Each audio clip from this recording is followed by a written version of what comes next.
Spotlight is a production of CTNY, the Catholic Television Network of Youngstown. It seeks to spotlight people, places, and events from around the Diocese of Youngstown that promote the new gospel of joy called for by Pope Francis. Your program host is Father James Korda.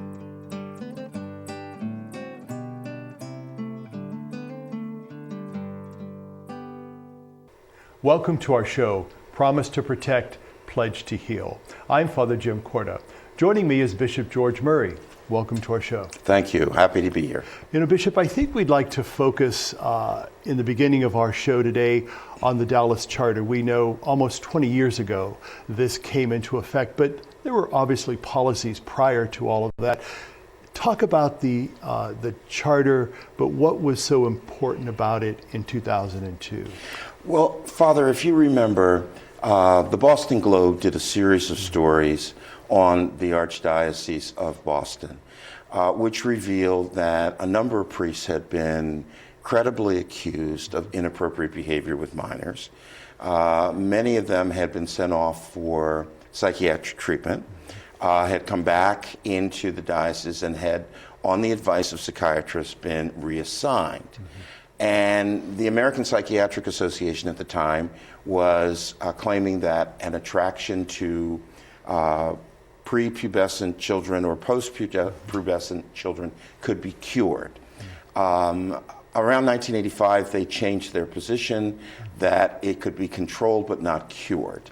So there was a lot of criticism that was raised against the church, and specifically in Boston, about reassigning these people to parishes where many of them offended again. We, as the American bishops, gathered that summer in Dallas and developed the Charter for the Protection of Children and Young People, where we said that if a person offended in this way, was abusive of a young person, that person could no longer continue in ministry. The person had to be removed from ministry completely and could not be reassigned. The Holy See approved that, and along with removing the priests, it was required that each diocese create various programs to prevent this from happening again, information programs, education programs, and that each diocese have a review board of professionals to help the bishop look at this and make the best possible decisions. I think the Charter was extremely helpful, and the key to that for me was that Pennsylvania report where they revealed how many priests had offended in this way, but of the number that they had, only 4 had offended after the implementation of the Charter. The others had all been before the Charter. I think the Charter has been effective, but I think it also has some problems that need to be resolved. Let's go back to that word you use, credible. Why is it so important for us to have a credible allegation? Because we're talking about human lives here. Oh, we are, and that's exactly why credible is so important. Anybody can make an accusation, and we know that not only in terms of child abuse, but anyone can call the police and make an accusation that someone stole something from them or someone insulted them. We have to look carefully at every allegation that comes in, and the word credible means that the preponderance of the evidence is that this, in fact, happened. We have had cases where someone's made an allegation. The group that we use to investigate these allegations is a private investigation firm made up of former FBI agents. They will look into this and say, this could not possibly have happened because the person claims that this happened here when the person who's being accused was 5,000 miles away. And if a public announcement is made, which we always do if there's a credible allegation, that person's life is ruined. And so we have to be careful before we say that this is a credible allegation.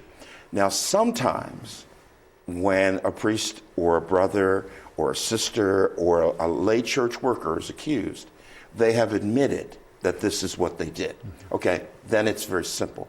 Other times they've denied it and maybe admitted it later or maybe never admitted it. But the preponderance of the evidence indicates that this happened, and that's when we act. Let's talk about that whole sense of laicization. We know that there are many priests who were laicized as a result of this. What is that involved, and how significant is that? Well, it's very significant because the person is no longer able to function as a priest. Now, there are some priests will make an appeal to the Vatican, and especially if they're elderly, the Vatican will often say, you may continue as a priest, but you may not function as a priest. You cannot celebrate Mass publicly, you cannot wear a Roman collar, you may not present yourself as a priest. Now, sometimes people will say to me, is there anything that a priest can do who has been removed from ministry? And I always say, yes, there are two things he can do. First of all, the priest may celebrate Mass privately, which means that according to canon law, there would be no member of the faithful present. The second thing he can do is an act of mercy. Even if a priest has been restricted in his ministry, he can hear the confession of a person who's in imminent danger of death if no other priest is there. That's merciful so that that person doesn't go before God with the stain of sin on his or her soul. But those are the only things that he can do.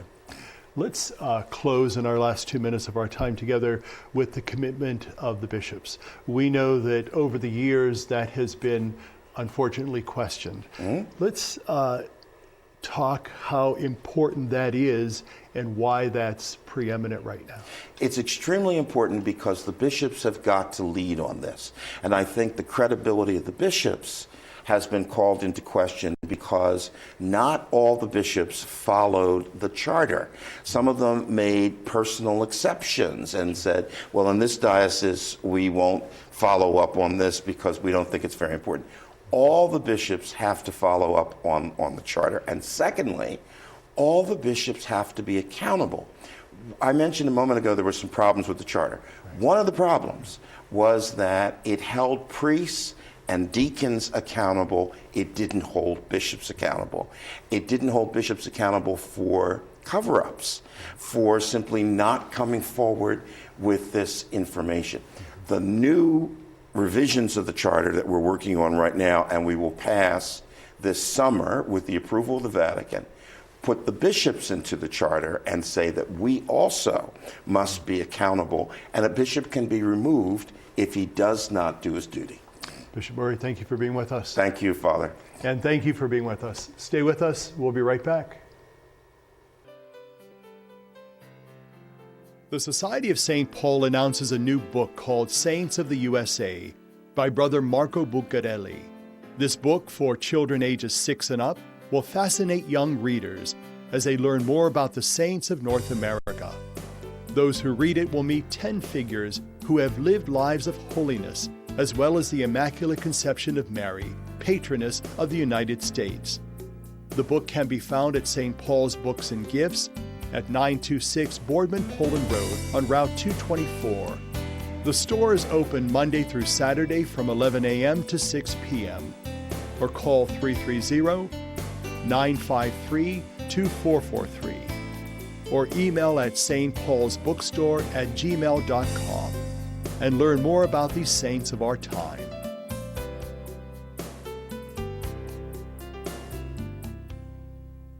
My name is Sister Mary Claudina, and I run a home for abandoned children.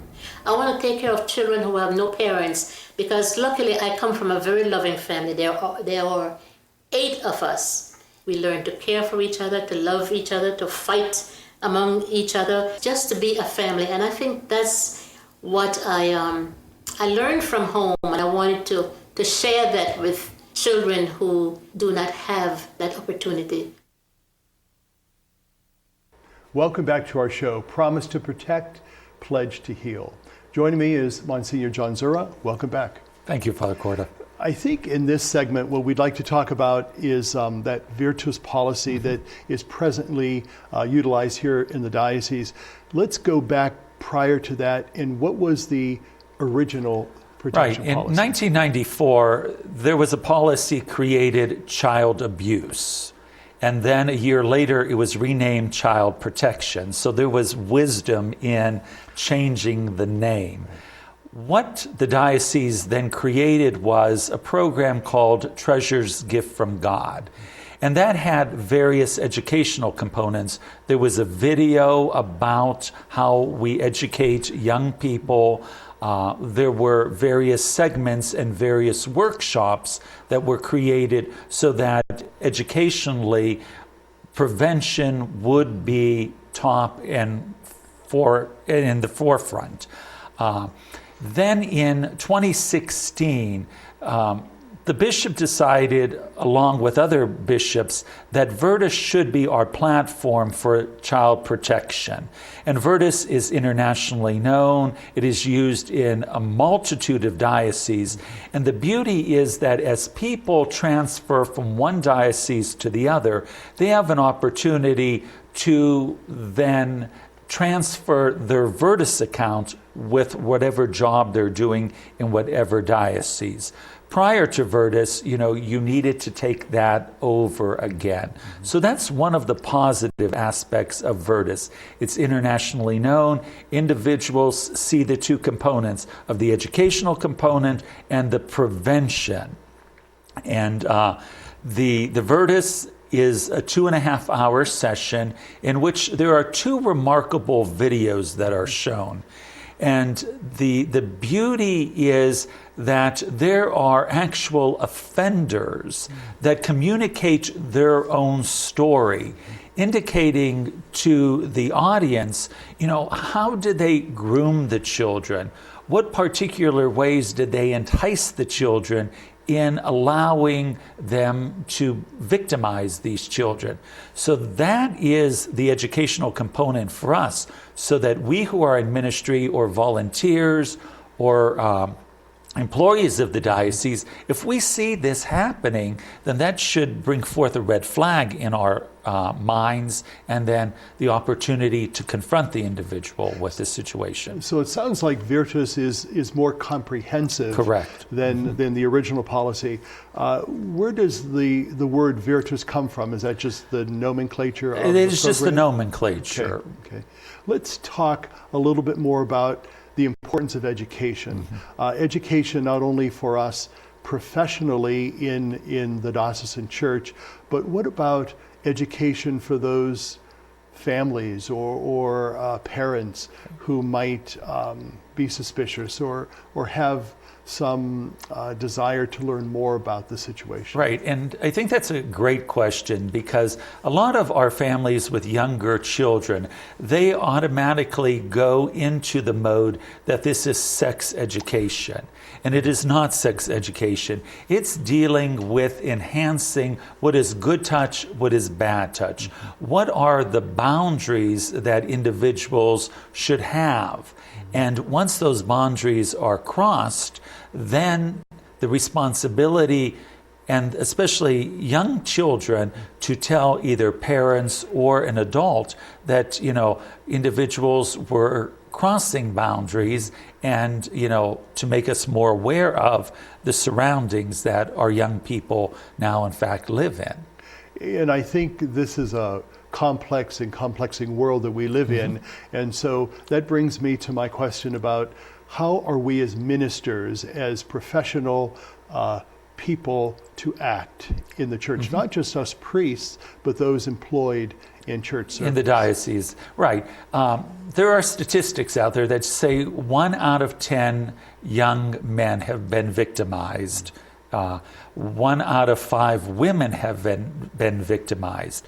Now, the victimization might not only be sexual, but it is through improper touch, through suggested behavior. And I think the important aspect is we as clergy or employees or volunteers need to be aware of our behavior. And, what might have been proper behavior 5 years ago is not proper behavior today. Individuals might have put hands on the shoulders. Individuals might have been given other individuals a hug. Well, in today's society, we need to even be aware of, what we do and how individuals interpret what we are doing. We might have every good intention, but for some individuals, it might be unwarranted. Sure. Let's talk about that word credible. We use it in another segment. What do we mean by credible? And is it opposed to an allegation? Right. Credible, basically, when cases are investigated, there is a reasonable proof that actually it did in fact happen. Now, sometimes what happens is, especially when names have been brought forward of our deceased priest, how can we articulate that this is credible? Because it is one person's word against a deceased individual. And the diocese, through its investigative avenues, have to look at what is going on, and they have to articulate, to the best of our knowledge, the facts seem to articulate that it is more truthful than not. Let's briefly talk about that word laicization. We know that some of those priests who were credibly accused have been laicized. What do we mean by laicization? Well, laicization is that the individual is returned back to the lay state. And this is a process that is done through the Holy Father. That in the diocesan role, our canon lawyers work to get all the situation mapped out, the facts mapped out, and then they send it over to Rome, and Rome makes the ultimate decision as to whether or not the individual is returned to the lay state. We saw in recent times the Ted McCarrick situation, where not only was he removed from the College of Cardinals, but then eventually Pope Francis laicized him, so he no longer is able to function as a priest within the church. We're going to take a quick break. Stay with us. We'll be right back. Whether it's passing on medicine, a blanket, or something as simple as a glass of water, that's how compassion works. And that's how Maryknoll works, hand to hand to hand. For nearly 100 years, Maryknoll's been passing on your help to the priests and brothers working in 26 countries around the world. Maryknoll, an American Catholic organization, dedicates 86 cents of every dollar donated to their programs, serving the world's poor and powerless.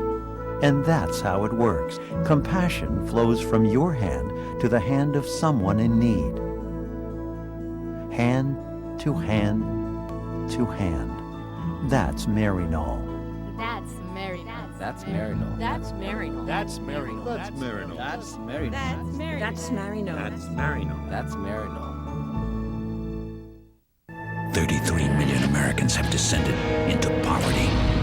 And as their futures fall, so does our nation's. What have you done for your marriage today? I gave my wife a hug this morning.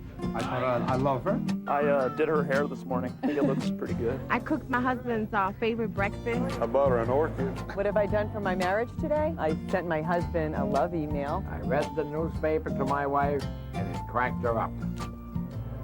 But she's still laughing. What have you done for your marriage today? Make a change for the better. Need help? Go to foryourmarriage.org, a message from the Catholic Church. Welcome back to our show, Promise to Protect, Pledge to Heal. Joining me again is Delphine Baldwin-Casey. Welcome back to our show. Thank you. You know, in our other segment that we had talked about at a previous show, you really gave us some good information on allegations and credibility and the sensitivity of the whole issue that we're discussing. I think now we'd like to talk about some of those kind of nuts and bolts of what actually is required by the state of Ohio, but also what the diocese is actually doing in processing some of these allegations and how it becomes, unfortunately, credible in some instances. So let's talk about the state of Ohio and some of their codes and mandates when we're talking about sexual abuse of minors. Okay. One of the codes, there is a section for mandated reporters. So a lot of times I get phone calls from people who are mandated reporters, and they want to know what is their responsibility, sometimes other than calling Children's Services or the police or Jobs and Family Service. They want to know additional information, what they can do. So a lot of times there's questions that there's a way that you need to ask a child about the abuse if they report it to you. And sometimes I give them specifics on that. But I do remind them that as mandated reporters, they do have to call the civil authorities. And I think that's one thing we want to really impress upon people in the church, because for us as church, it's important not to keep that information to ourselves, but to contact the authorities and to contact the diocese. Absolutely. Sometimes I have people that work with children, and they'll call me and they'll say, well, I already called the priest, because they don't know. You have to go beyond that. You know, you have to pick up the phone, you have to call Children's Services, you have to make that report. And of course, whatever policies and other things that you have in church, of course I encourage you to follow it. But you do have an obligation as a mandated reporter. Let's say that you get a call from someone about an abuse situation. What are the steps that you take personally insofar as working for the diocese? If it is within the diocese in my jurisdiction, once again, if it's abuse that the child has reported to you, you report that. But also in reporting it to me, I take a report from you. There's an actual form that I want you to fill out and I want you to send to me. And what I do is follow up to make sure that the necessary steps were taken when you are reporting this abuse. And then if there is a perpetrator or someone that's known, then that's where my job begins as the investigator, to call this person in. I need to talk to both sides and to find out what happened. And that's if it's someone within the diocese, which could be the priest, a parishioner, someone that works in maintenance, anyone that works in the diocese. If there's a complaint, then part of my responsibility would be to talk to that person also.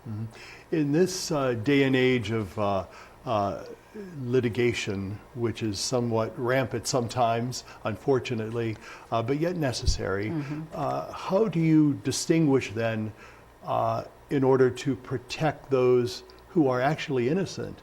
How do you do that? How do you kind of assuage that information to keep it as confidential as possible so everyone is protected to the best of your ability?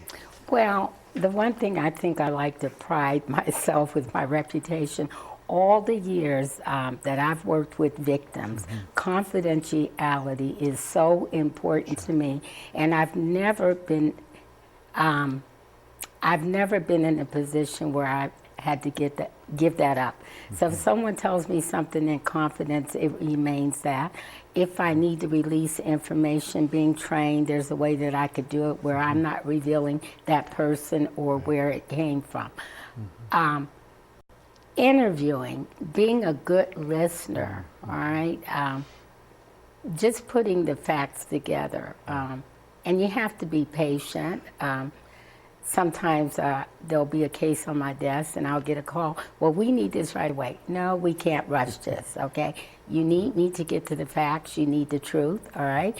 Because I have to make sure that if this victim files a complaint, it's credible. But at the same time, all right, in my 30 years on the Youngstown Police Department, I've never sent anyone to jail or prison, and I knew they did not commit the crime.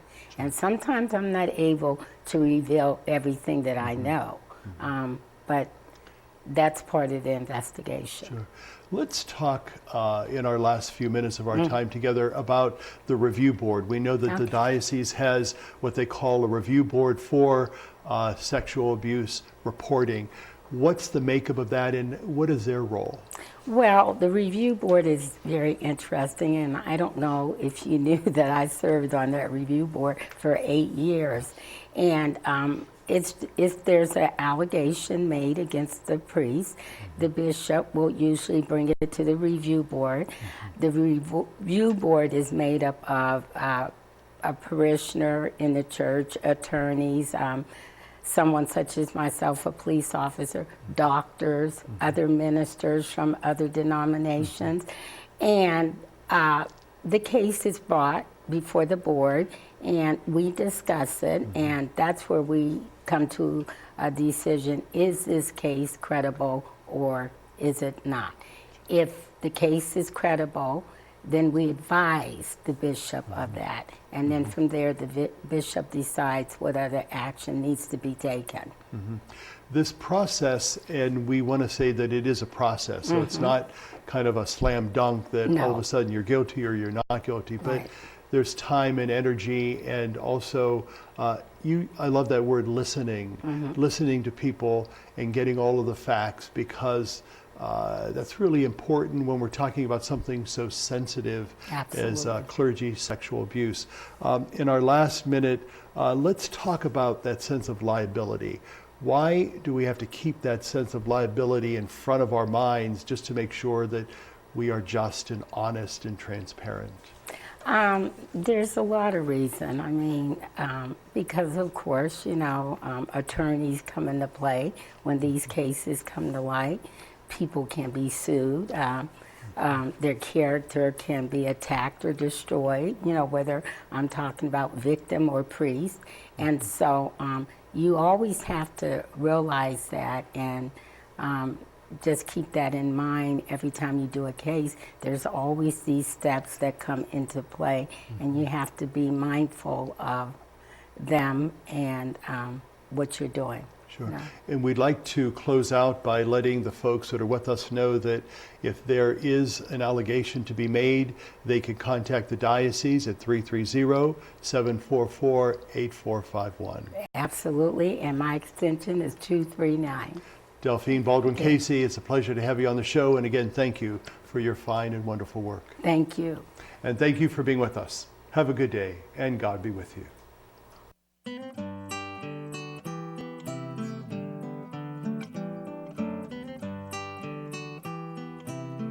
Spotlight has been a production of CTNY, the Catholic Television Network of Youngstown. Your program host was Father James Korda.